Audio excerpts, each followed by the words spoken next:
A friend of mine had an unpleasant experience with the father of one of his students. The student was about to be ordained a rabbi, and this greatly upset his father, who considered organized religion to be backward and fanatical. He was very nasty and cynical about his son's religious convictions.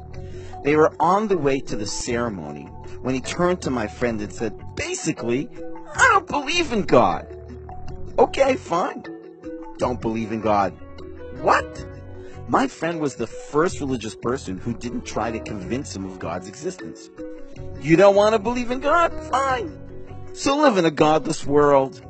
Kabbalah teaches that that's essentially the choice we have. If we don't want to believe in God, then God won't be in our world. That doesn't mean God isn't real. God is real, but not to those who choose to deny that truth. In other words, if I've never tasted papaya, then there's no flavor of papaya in my life. Whether it's real or not for others, it's not real in my life. If I'm blind to the color red, then red will not be one of the colors in my life. If mammals are colorblind, then they live in a colorless world. And so too, if I'm not willing to see God, then my world is godless. Before I met my wife, I dated a woman whom I'll call Daphne. I wanted to marry Daphne. I did everything I could to show her how much I loved her. But Daphne had such a poor image of herself and couldn't believe that anyone could love her.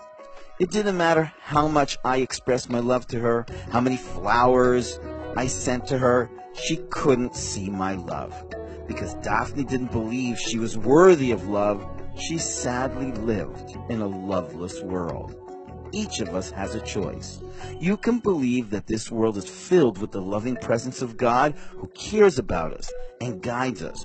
Or you can believe that this world is one big accident, a chaotic mess.